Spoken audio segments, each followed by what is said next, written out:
Welcome to A Slob Comes Clean, the podcast. I am Dana K. White. I share my personal deslobification process. As I figure out ways to keep my own home under control, I share the truth about cleaning and organizing strategies that actually work in real life for real people, people who don't love cleaning and organizing. Thanks for joining me today. This is podcast number 389. Y'all, we're getting really close to 400, which means at 400, I will, if I remember in time, interview my husband for the podcast, because I've done that for the other hundreds episodes. And this is a fun thing to talk about right now because I have a husband and wife on here to do a strategy session, which I thought was really great. Thought it was extra fun that they wanted to do this session together, and they were lovely. And it was just fun. I just really enjoyed it. So I think you're going to enjoy our conversation. Don't forget, if you want to learn more about what it means to be a patron of the show, go to patreon.com/A Slob Comes Clean. Okay, here's the conversation. I actually have two guests with me today. Y'all are related to each other, right? Yeah. Yes, we're married. Distantly, yeah. Yeah. So tell me a little bit about yourself. Joanne, why don't you go first? Tell me about you and your unique life situation. Okay. Well, we've been married 34 years and we have two grown children.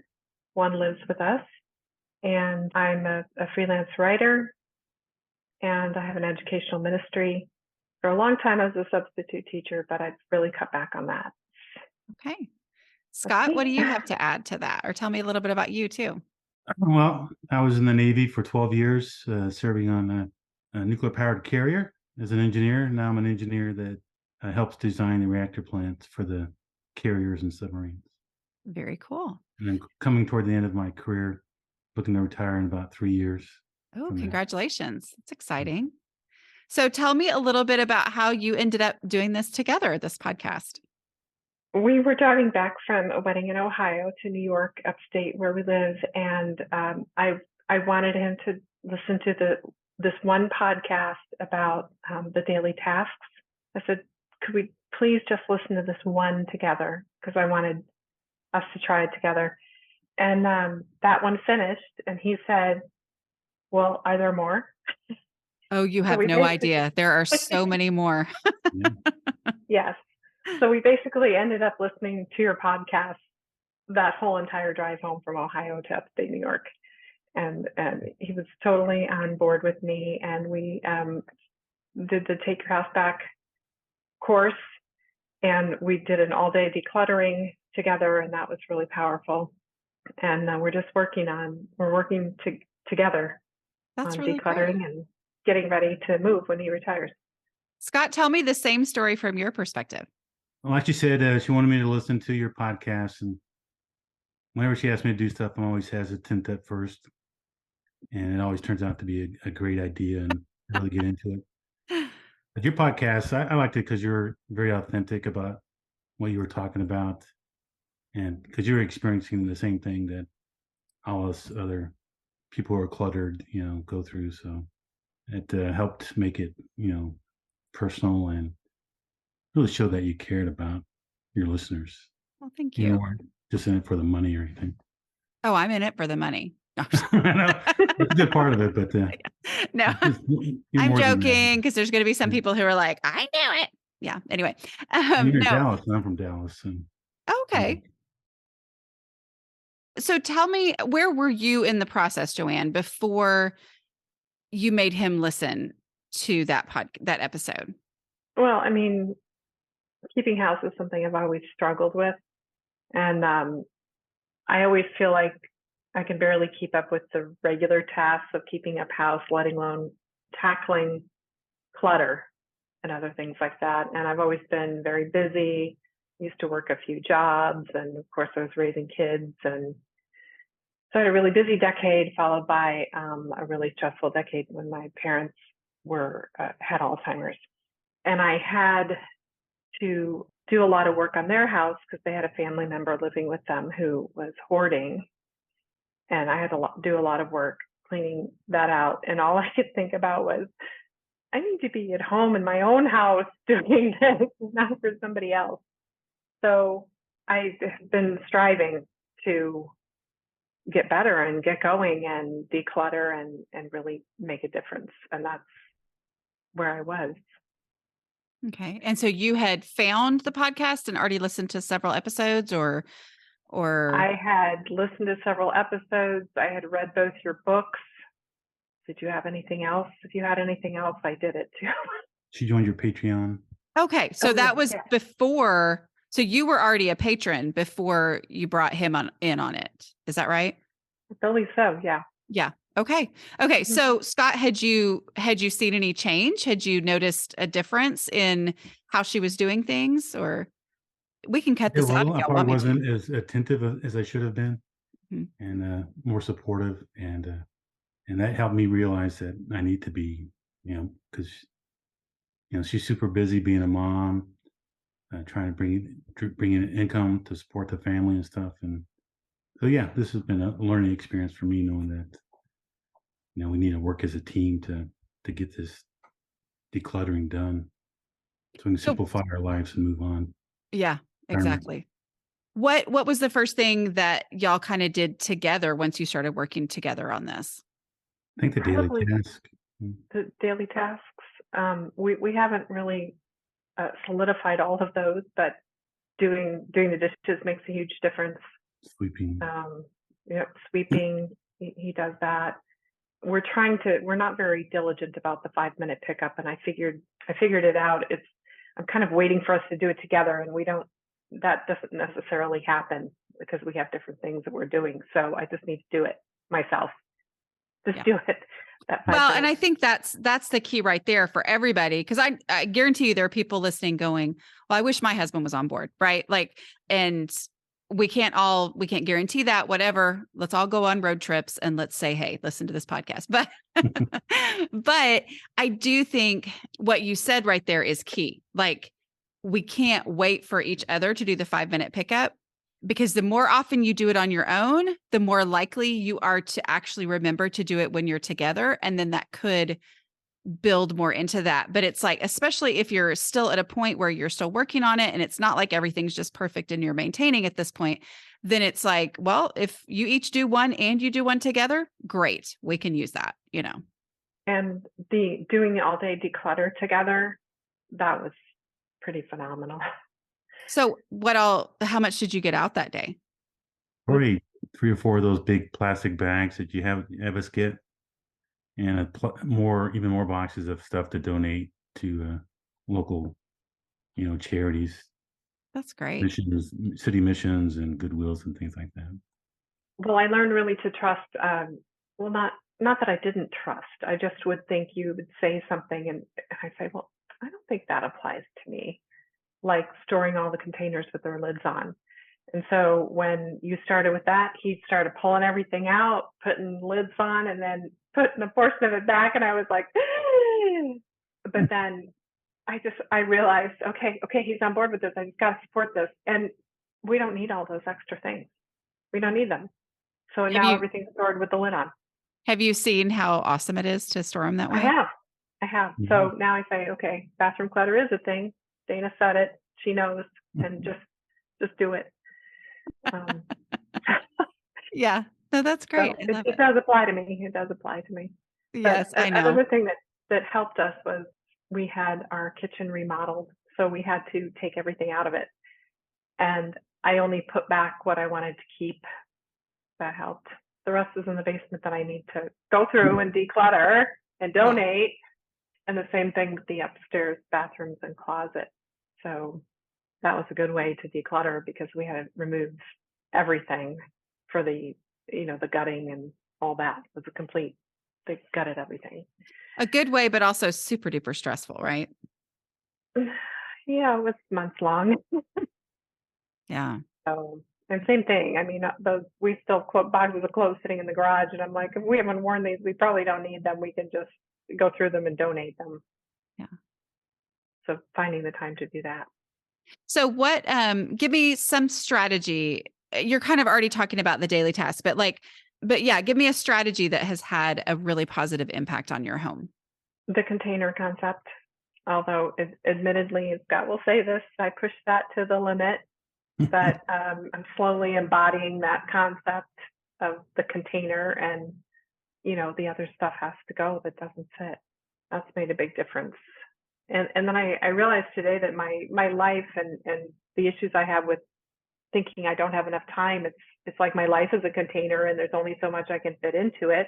Yeah. So if I want to have time for the decluttering, then I need to jettison some of the things I'm doing now. Ouch. Yeah. Yeah. Because I finally feel like it's my turn. Yeah. I'm having fun and taking Italian classes and watercolor and dance classes and having a lot of fun. But Well, I don't want you to not have fun. I want you to have fun, but I know. I know. but you're right. There does come a point where you're like, okay. And I think part of that is that all of those are great things. All of those are fun things. You love them all. And it's like the same way I collected stuff that I loved and I thought was cool and that I always wanted to have. If I tried to keep them all, then I didn't enjoy my house, where it's like, okay, it makes life more stressful when you have too much of all those things. So Scott, how has the container concept helped you in your home? Help me evaluate things, see if I need to have them in my possession or not. And so to look at things more critically, and then to put them in our box for donating to charities, so we can get rid of it. We have too many. Sometimes we'll have too many containers, so we got to cut down the number of containers that we have too. So Yeah. But I find it works best when we work together and communicate and give each other support to do the things that we need to do and still have fun, living our lives as well. Yeah. Do you follow the 5-step process when you're working together on decluttering? The trash, easy stuff, duh, Right. questions. Do you follow those? I mean, does that help at all to kind of have a It does. outside process to follow so that it's not you saying do this, do that, but it's like, let's just follow the list. Does that help at all? When we've done it, it has. Yeah. Yeah, when we've made this concerted effort to do it together, yes. Yeah. And I love that it's a no mess way, because I think you do end up with a bigger mess when you start piling things or Stuff shuffling. I think it's a disaster. Yeah. I mean, it's just a recipe for disaster for me, for sure. What about, you had on your sheet the take it there now. Is that something that you found to be helpful for you? That's really helpful for me, because then I don't get the piles. In fact, this afternoon I was doing some decluttering. Yay! In my bedroom, and that's what I did. I just took it there. I kept just taking it there if it didn't belong, or getting rid of it, or putting it away, and I got it done. That's awesome. Scott, do you resist that at all? I don't know if it's resist or just be nonchalant about it, I guess, or apathetic maybe. Like, it can't be that big of a deal, right? But I've noticed if I ignore things, and it becomes invisible clutter, and Yeah. it just sits there, and then one day you realize, what's that sitting there for?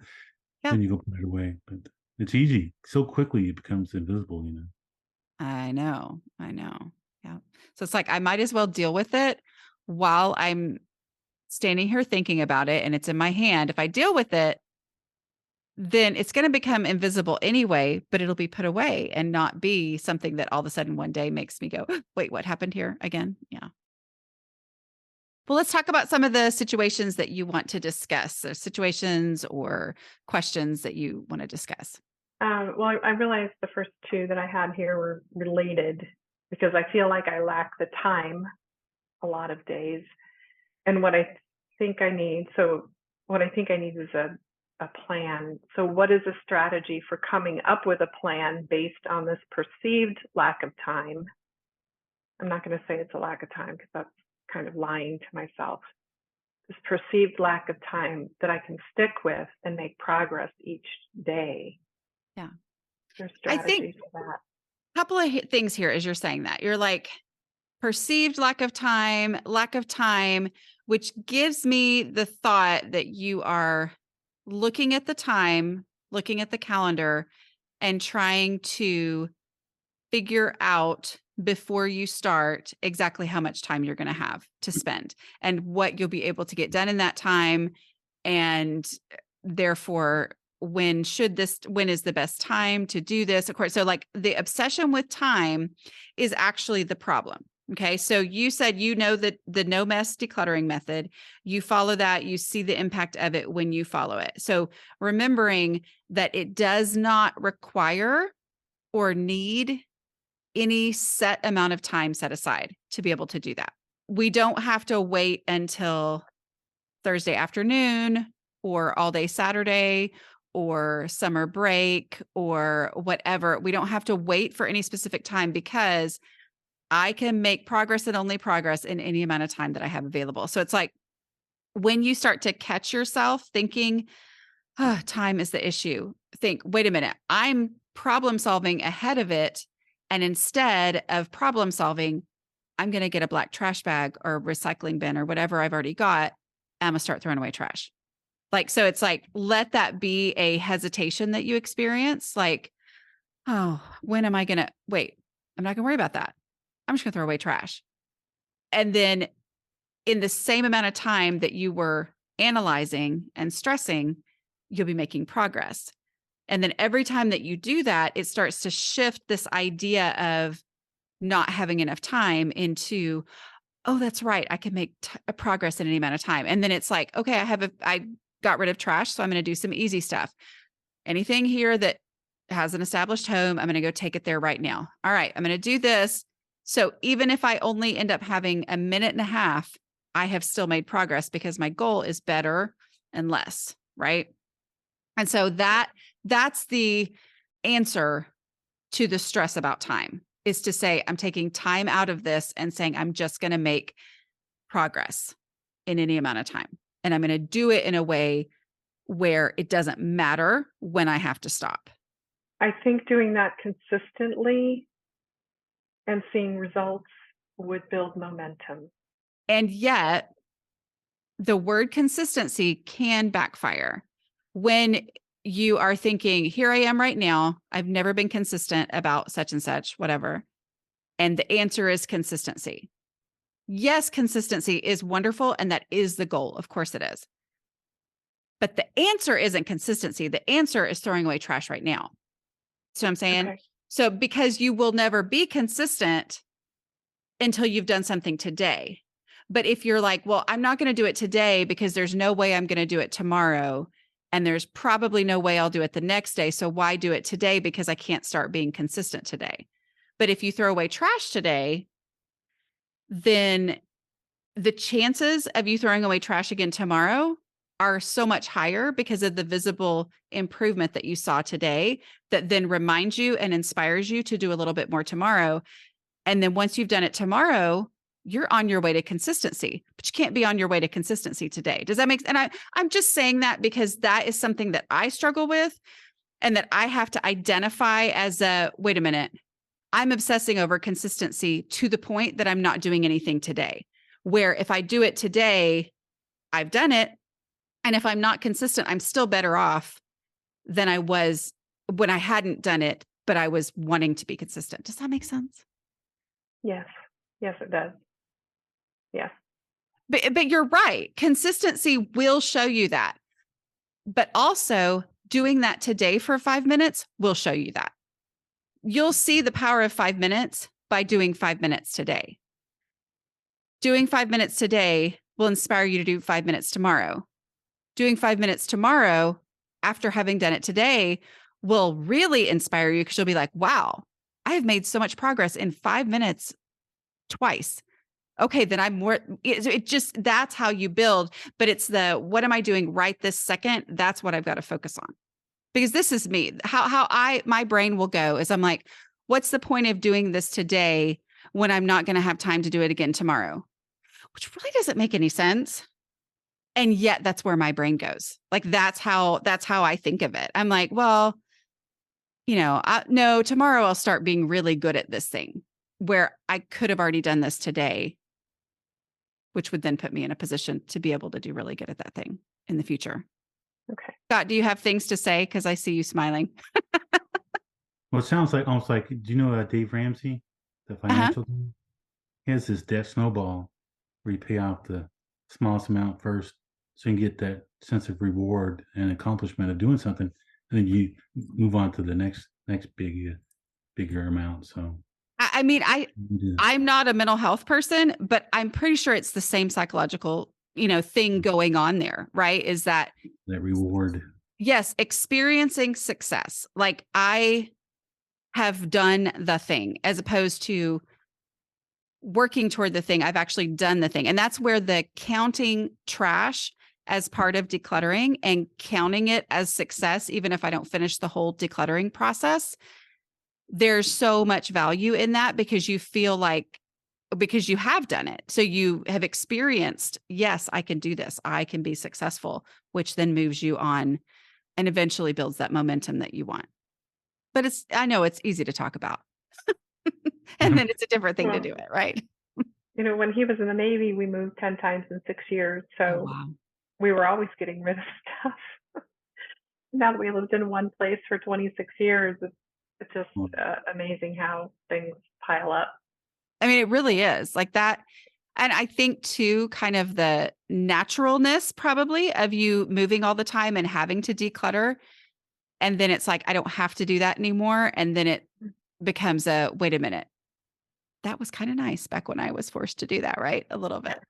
Yes, yes. And we will not have a basement the next place we move. So all Welcome that to my stuff's got to world. go. Are you coming back to Texas? Is Tennessee. okay. Tennessee. So they don't have basements there either? You can build a house with a basement, but it costs significantly more. Yeah. Okay. Well, what's the next situation or question you want to discuss? My question I have here is, how do I overcome overwhelm and get started? I think it's what we were talking about. I think it's that redefining success as the success is the getting started. And so it's like, okay, whatever that looks like. And according to my decluttering process, it's throwing away trash. I'm going to throw away trash and count that as decluttering and reminding myself that I'm not making any decisions. Like if you get to the point, if you say I'm going to throw away trash and you find yourself going, oh, is that trash? Is that trash? Or it's not. Like move to the next thing because we're just worrying about trash right now. So like the most obvious, easy, non-emotional, zero decision trash is what we're talking about. And that makes an immediate impact. It gets you started and gets you ready for the next thing. Because the other thing to not underestimate is that as your brain is identifying trash, it's also seeing what else is in this space, which is the power of that look, always look. Like the unknown is what's scary. But knowing what's there, you're like, you start to adjust to, okay, I could do this. And as you're doing the trash step, your brain is doing that. It's switching over into, okay, now I know what's there. But like those first 3 steps of the process, trash, easy stuff, and dead donations are zero decision, zero emotion. And so reminding yourself too that even if all I do in this space is the first 3 steps, and once I get to any kind of decisions, I'm not going to do that. I'm just going to deal with the stuff that's no decision. You're going to make a huge impact on that space. I mean, like it's kind of shocking how just those first 3 steps, which I feel like some people, traditional decluttering people, are like, that doesn't count as clutter. Oh, we count it, right? Because it has to be dealt with. So go ahead and get that stuff out. And then you may get to the point, you will either get to the point where you're like, okay, I'm done, but the space is so much better and you feel successful. Or you'll get to the point where you're like, okay, now this space isn't that overwhelming to me anymore because it doesn't also have all this other stuff in there that just needed to be dealt with. Have I solved all your problems? No. Well, I have a big problem with sentimental clutter. Okay. Also, the way I had to empty my parents' house because it was during COVID wasn't anything like I had ever pictured it would be. Yeah. It was done on video with a dear friend who saved a few things for me, some antique things and things that had been my grandparents. So I think that's part of the reason I cling so much to that sentimental clutter, and I have a hard time letting it go. Follow the same process. The same process that you would do for non-sentimental things, follow it for sentimental stuff. Meaning, like, give me an example of something that has felt overwhelming to you that's sentimental. My mother's first set of Revere ware that she bought in the 1950s when she got married and cooked all our family meals in. Mm-hmm. Okay. If you needed the 1950s set of Revere, I don't actually know what you said, but anyway. Revere ware, yeah. Revere. Okay, I was thinking Riviera. Revere ware. Now I can picture the spelling in my head, and that helps. If you needed a set of 1950s Revere ware, where would you look for it first? In the basement. Okay. So is it in the basement right now? It is. Okay. Is the goal for the basement to be storage? I mean, it's Right fine if now it is. It's fine if it is. Well, right now it is storage, but we won't have it when we move. Okay. So let's talk about your hypothetical house. All right. Mhm. So what are you picturing? Are you picturing smaller than what you have now? Like, in your ideal world, what kind of a house are you picturing that you'll move into? It'll be roughly the same square footage, except it will not have the basement. Okay. The basement's not included in square footage because it's underground. Will you have a storage space there, do you think? Attic, Okay. maybe. Scott shook his head no. No. Attics Okay. are hit or miss whether you get one or not. So Okay. All right. So let's count on assume, let's assume that this house is just going to be your living areas and your kitchen and your bedrooms that you want to be guest rooms for, adult kids coming home or whatever. Okay. So in this imaginary house that is going to be reality at some point, if you needed a 1950s set of Revere ware, where would you look for it first? I know you don't have a definite answer. I just want you to say, where's the first place in this house where you would look for it? Probably in a closet. It would be in a storage area. Okay. I would think if it's something we needed, we would replace another set of dinnerware that is not sentimental. Yeah. And replace it. So if you're thinking through the process and you say, I'm picturing it on the closet. Okay. Now, taking it there now, even if this is like picturing it in your head, I know we're talking in hypotheticals here, which I don't love to do, but when you get to there, are you willing to give that space for this? I am willing, but I don't want to be willing to. Does that make sense? I know what you're saying. Okay. So Scott's thing is the ideal in that, okay, if I want to keep this and I don't want to store it. I mean, you're basically telling me you don't really want to just store this thing, but you just can't get rid of it. So are you willing to replace your dishes with it? I don't think we need to do that. I mean, what we have works for us. I just have all the memories. I'm just thinking we don't need two sets of dinnerware. So a box is stressing you out. I can see it on your face. The box of all these things is stressful. You want the positive memories from it, right? Yeah. So would one serving dish from this set be something that you would have room for it in your cabinet, or you would be willing to replace something? And then that one dish only brings positive memories.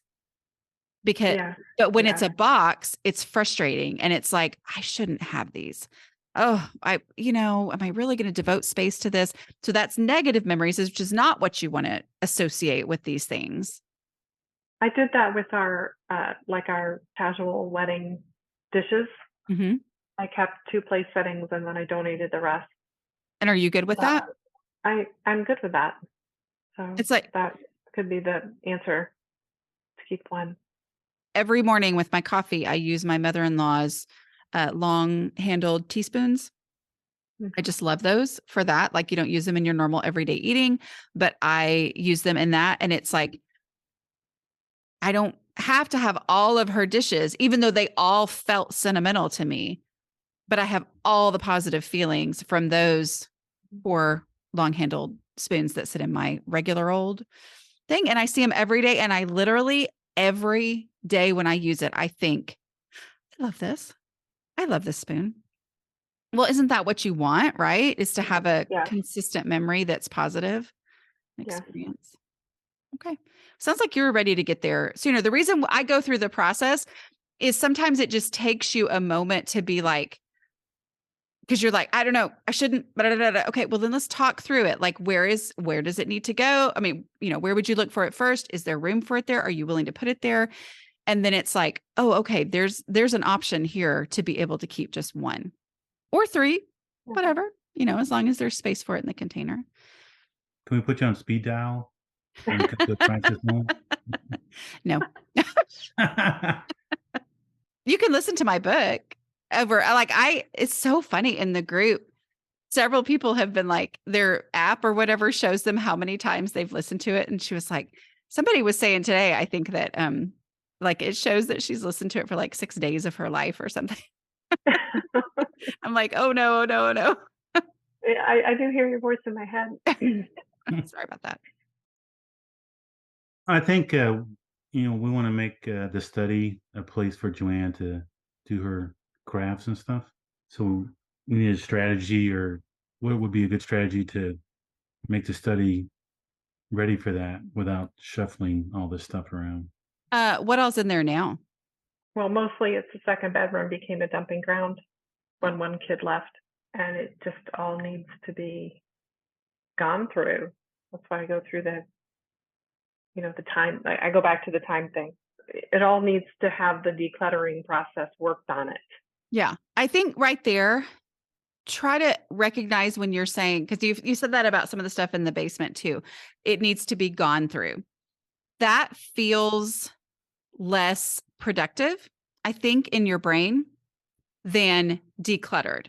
Decluttered does not mean everything has to leave, right? Like, that now, that it means either things are given a real home or they leave the house.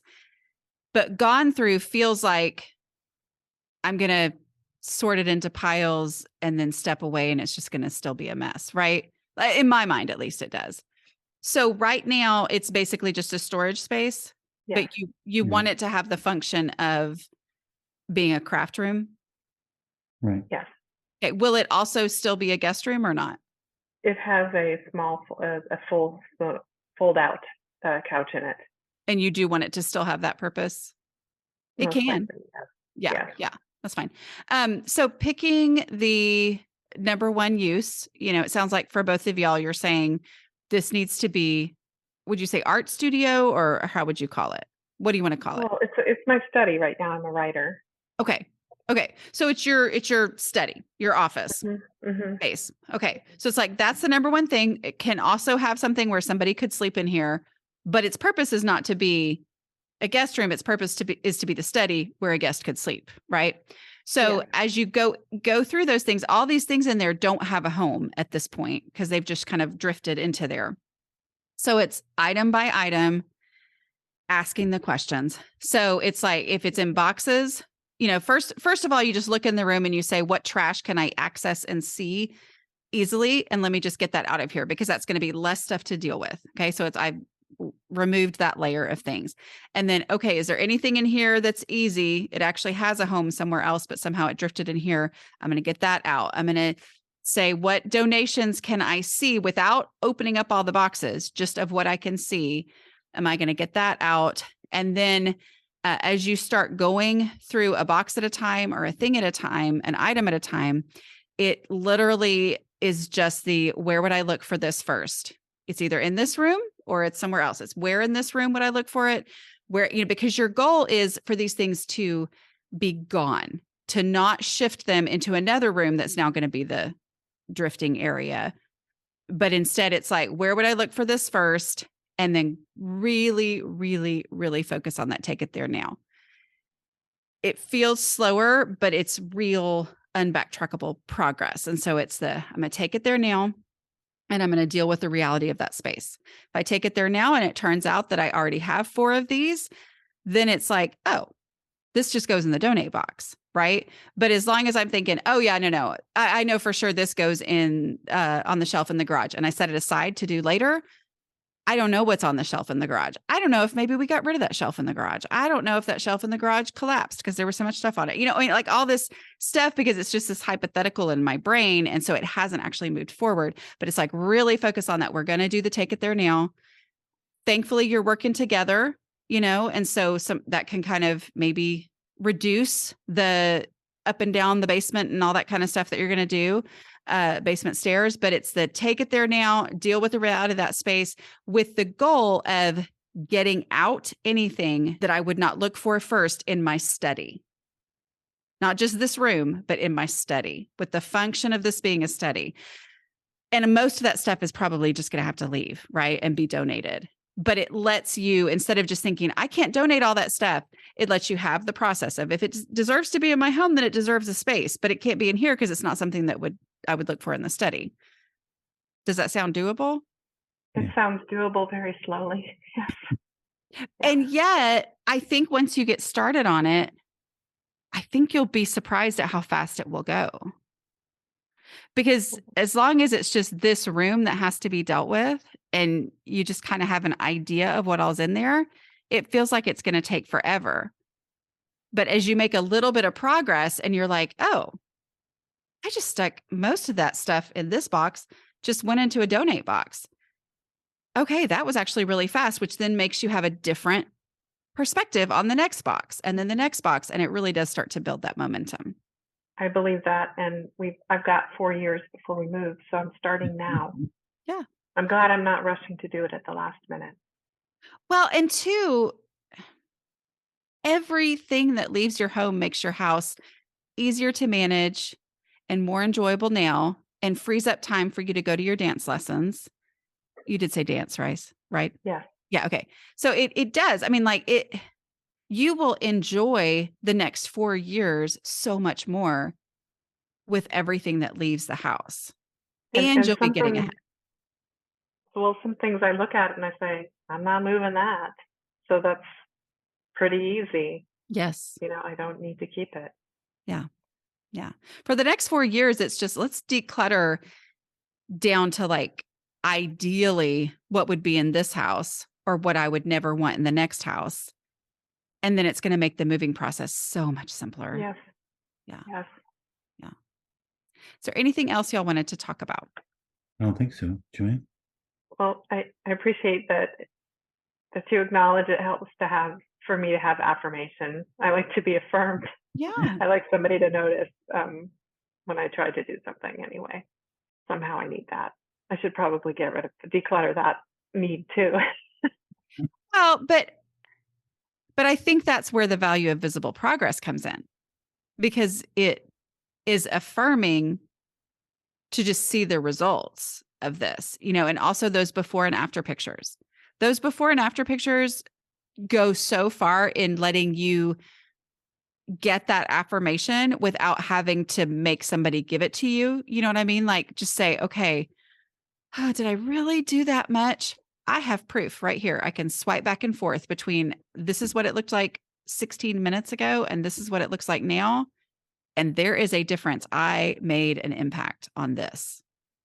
I really love that idea, Dana, because then it lets Scott totally off the hook. Oh, he's still going to be affirming, but just show him the pictures. Say, see, look. No, I think that's a good way to look at it. Just have my own photographic proof and be very happy with that. Yeah. Well, I want to know what you love about being a kindred spirit. Yes. That I'm not alone. I read some of the stories of people on there and I'm just like, wow, it's not just me. Yeah. And people are so honest. They're so very honest. And I admire that because I think it helps the rest of us. And then there's some good tips on there about what people have done in their own homes. It's just a great supportive community. I mean, you ask a question about something and 43 people will reply to you. Right? Yeah. Yes. Yeah. Reply to you in the same, using the same processes. You're not just speaking it into the void and hoping that somebody has something helpful to say. It's like, no, okay, here's the reminder of what you already know. And then let's really come at it from that angle. Very helpful. Yes. Yes, absolutely. Scott, what do you like about her being a kindred spirit? It seems to bring her joy and solace, knowing that she's not alone. And it makes me reflect on my behaviors, see that whether I'm supporting her or not. And if I'm not, then what can I do to be better, better husband and better friend, better everything. So, and she deserves it. She's been a great wife for, And you've been an awesome husband. Oh my goodness. Y'all are so sweet. Yeah, he's the love of my life. Oh. He's the love of my life. I knew I was going to marry him the night I met him. Oh my goodness. So tell me how you met. I was going to the Naval Academy. I was a junior, which we call second class, dance at the Naval Academy called the International Ball, where we honor foreign dignitaries, foreign officers, etc. So me and my roommate thought we'd go to that international ball and meet a good-looking French or Italian woman or something like that. And I met a girl from California. And he met a girl from, where was she from? Pam? Maryland, I think. Maryland. Yeah. And so, yeah. And she was going to a college in Baltimore that I swore I would never go to meet girls at because it was such a cliche for midshipmen to go to this school. And I wasn't a big cliche guy. So it was an all women's college till the end of my freshman year. So we always had midshipmen on campus.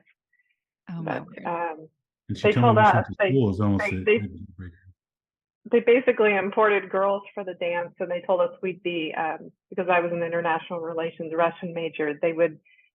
That we would be escorted by midshipmen who spoke the language that we were studying. So when he asked me if I wanted an escort, I looked up at him and I said, "So what language do you speak?" And he looked down at me and he said, "English."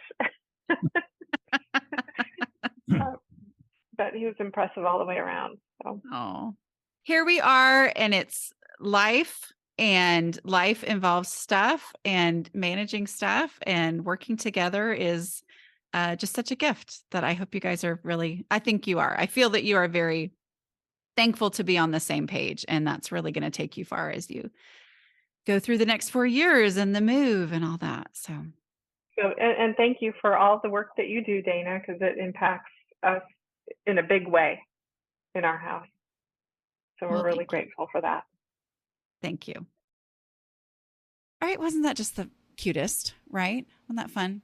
I hope you enjoyed that. I hope that you got some things out of it and it was helpful for you. Don't forget, if you want to be a patron of the show, go to patreon.com/A Slob Comes Clean. All right. I will talk to y'all next week. Bye.